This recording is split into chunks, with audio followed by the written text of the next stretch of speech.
BSP की team Nawada आई है, जिस गांव में दलितों के घर को फूंक दिया गया है। यहां 80 महादलित परिवार को घर को फूंक दिया गया। रामजी गौतम साहब हैं, राज्यसभा सांसद, लालजी मेधंकर साहब हैं, प्रभारी हैं, अनिल सर हैं और शंकर महतो जी हैं, प्रभारी हैं, प्रदेश अध्यक्ष हैं। तो आज यहाँ पर आने के बाद क्या देखे, रामजी गौतम साहब क्या कहेंगे? अब जो देखे उत्तर प्रदेश बड़ा भयावह है ये। और आज इस घटना को देख के लग रहा है कि 1990 का दौर बिहार में वापस आ रहा है। जिस तरह से दलितों आदिवासियों को किस तरह से काटा गया, मारा गया, वो दौर वापस दिखाई पड़ रहा है। अभी जानकारी मिली कि इसी आगजनी में जो गुंडे, मवाली, दमंगियों ने फायरिंग भी करी है। एक वीडियो दिखाई पड़ा मीडिया के माध्यम से, फायरिंग हो रही है। एक यहाँ पर एक मांझी जो हमारा है, क्या नाम है, अनिल मांझी, उनकी दहशत से उनकी मौत हुई है। माने कि चारों तरफ गोलियां चल रही हैं, आग लगी हुई है, त्राही त्राही बच्चे हो रही है। उनके जो पालतू जो जानवर हैं, बकरियां और गाय मवेशी, वो जल के मर रहे हैं। पेड़ पौधे जल के राख हो गए। मतलब ये कानून का राज नहीं है, ये तो पूरे प्रदेश के अंदर जंगल राज चल रहा है। ये भारतीय जनता पार्टी किस तरह की सरकार चला रही है, जेडीयू किस तरह की सरकार चला रही है, जरा से भी गंभीर नहीं है। इनके साथ दो दलित नेता हैं, चिराग पासवान और मांझी जी। उनके साथ दो दलित नेता हैं, मांझी समाज के नेता हैं, चिराग पासवान जी भी नेता हैं, लेकिन उनकी तरफ से कोई आवाज नहीं निकलती है। वो यहाँ आए भी नहीं होंगे मेरी समझ से। दिल्ली से आ गए हैं सर? मैं दिल्ली से आया हूँ आज यहाँ से अपने समाज के लोगों से मिलने के लिए। और माननीय बहन जी ने सबसे पहले इस घटना का संज्ञान लिया और सबसे पहले इस बात को लेकर खेद जताया है और सबसे पहले अपनी बात रखी है, क्योंकि बहुजन समाज के लोग हैं और बहुजन समाज पार्टी बहुजन समाज के हितों के लिए काम करती है, उनके संवैधानिक अधिकारों के लिए काम करती है। और उनके कोई अत्याचार होता सबसे पहले ही बहुजन समाज पार्टी आवाज उठाने का भी काम करती है। और इससे पहले हम लोग भी वहाँ से नालंदा में गए थे, जहाँ पे नायरा कुमारी के परिजन वहाँ पे प्रदर्शन कर रहे हुए हैं, धरना दिए बैठे हुए हैं कि उनकी बच्ची को न्याय नहीं मिला है। तो हम सब लोगों ने उनको भरोसा दिलाया है कि आपकी बच्ची को न्याय दिलाने का काम बहुजन समाज पार्टी करेगी। और ये सारी जो बातें हैं पूरा देश संसद के अंदर भी सुनेगा। आने वाले समय में जो नवंबर में पार्लियामेंट चलेगी, तो ये जो गांव की जो घटना है, 80-81 मकान जलाए गए हैं, ये बात छिपने वाली नहीं, पूरा देश संसद के अंदर सुनने का भी काम। संसद में आप आवाज बिल्कुल, रोड से लेकर संसद तक इनकी आवाज उठाने का काम करेंगे। अनिल पटेल साहब हैं, आप क्या कहेंगे सर? प्रभारी हैं बसपा बिहार के। दुर्भाग्य है कि बिहार में एक ऐसे माफिया की सरकार चल रही है, एक ऐसे गुंडे की सरकार चल रही है जो हम दलितों को, पिछड़ों को, अति पिछड़ों को दबाने के लिए किसी भी हद तक जाती है। यहाँ जो घर जले हैं, ये आसियाँ किसी का जला है, ये झोपड़ी नहीं जली है, ये किसी का आसियाँ जला है। और उन 80 परिवारों के साथ जो जिनका सब कुछ था, सब कुछ लूट गया है। एक अनिल मांझी जी हमारे नहीं रहे और ये पूरा का पूरा दलित समाज मर्माहत है। हम सभी मर्माहत हैं। सत्ता के लिए आनंद मोहन जैसे हत्यारे को जेल से छुड़ाते हैं, आनंद सिंह जैसे हत्यारे को जेल से बाहर निकालते हैं। आखिर कब तक दलितों पर जुल्म उठाओगे नीतीश कुमार? कभी दलितों के तरफ मुतल्लिफ होइए और देखिए उनके आंसुओं को। इतनी हमारी माताएं और बहनें को आंखों के आंसू को देखिए। आज किस हाशिए पर हमारे आप बहुजन समाज को ढकेल रहे हैं, क्या चाहते हैं उनसे? हम बाबा साहब को मानने वाले हैं, बाबा साहब के संविधान के साथ चलने वाले। क्या यही कसूर है हमारा? क्या यही कसूर है हमारा? एक नाम नंदू पासवान का रहा, वो भी दलित समाज से हैं, मुख्य आरोपी। अपराधियों की कोई जात नहीं होती है। अगर अपराधी किसी भी जात समाज से आता है तो अपराधी है। उसको जो असली जो घर है वो जेल है, ना कि महल। यहाँ पे क्या होता है, सरकारें अपराधियों को छोड़ करके अपने हिसाब से काम कराती हैं, लेकिन बहुजन समाज पार्टी अपराधियों को उठा करके जेल डालने का काम करती है।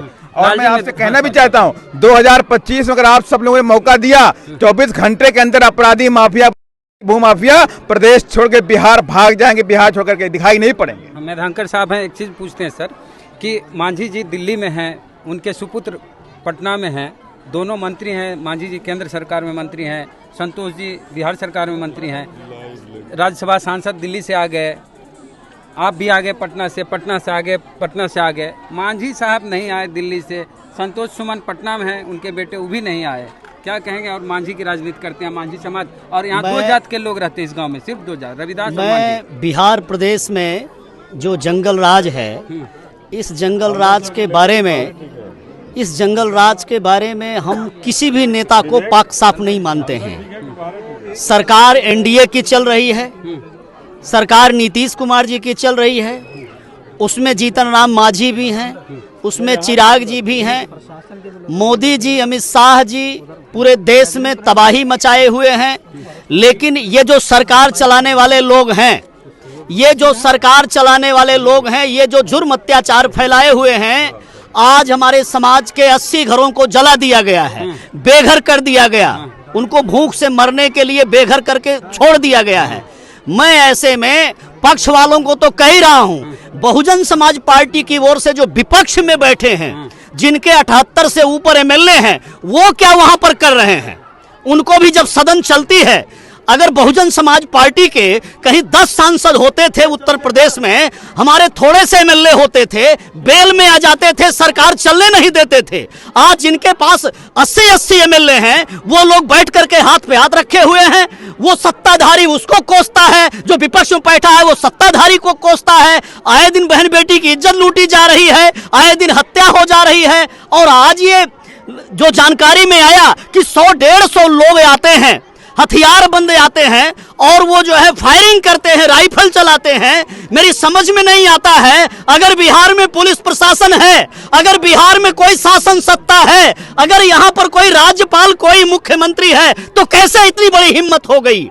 आज के जमाने में कैसे हिम्मत हो गई? कोई 100-150 आदमी आएगा और झुग्गी झोपड़ी को खाली करवाएगा, मकान को खाली करवाएगा और उसमें आग लगा देगा। ये जंगल बनाया हुआ है, इसमें जंगल राज है, इसको बिहार को पूरा जंगल बनाया हुआ है। ये बिहार जो संतों गुरुओं महापुरुषों की धरती है, ये मगध की राजधानी है, ये जहां पर हम लोग खड़े हैं, ये मगध है, ये मगध है, यहीं पर मगध की राजधानी है राजगृह में। और आज इस इतिहास को धूमिल करने का काम, कलंकित करने का काम यहाँ की सरकारें, यहाँ के नेता लोग कर रहे हैं। आप लोग सहयोग कुछ कर रहे हैं सर, यहाँ पीड़ित जो परिवार है? देखते हैं, अगर जरूरत होगी सहयोग निश्चित रूप से उन्हें किया आप भी जाएगा। कुछ कर- और हाँ।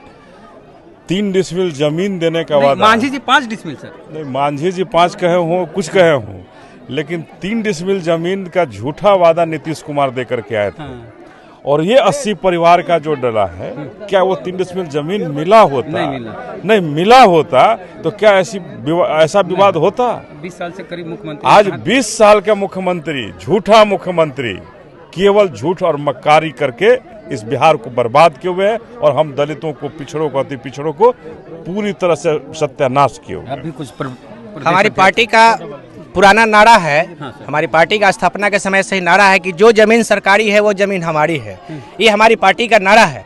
जिस दिन हमारा बिहार के भाई, हम पूरे बिहार वासियों से कहना चाहेंगे कि अगर जो भी हमारे दबे कुचले, शोषित, पीड़ित, मजलूम, अल्पसंख्यक समाज के लोग हैं, अगर आप बहुजन समाज पार्टी का नेतृत्व पर भरोसा करें, अगर आदरणीय बहन जी के नेतृत्व पर भरोसा करें, तो बिहार में यूपी के तर्ज पर जो जमीन सरकारी है वह जमीन हमारी है। कोई भी भूमिहीन नहीं रहेगा और कोई किसी की हिम्मत नहीं पड़ेगी ये दबे कुचले समाज, शोषित, पीड़ित, दलित के ऊपर जो है कोई जुल्म अत्याचार करेगा। और किसी भी माफिया गुंडा को हिम्मत नहीं करेगा जो हमारे गरीबों पर अत्याचार करेगा। ये बहुजन समाज पार्टी का एक सूत्रीय अभियान है। चलिए, तो आपका क्या कहना है पूरे मसले पर? प्रतिक्रिया अपने दीजिए कमेंट बॉक्स में। जय भीम, जय भारत।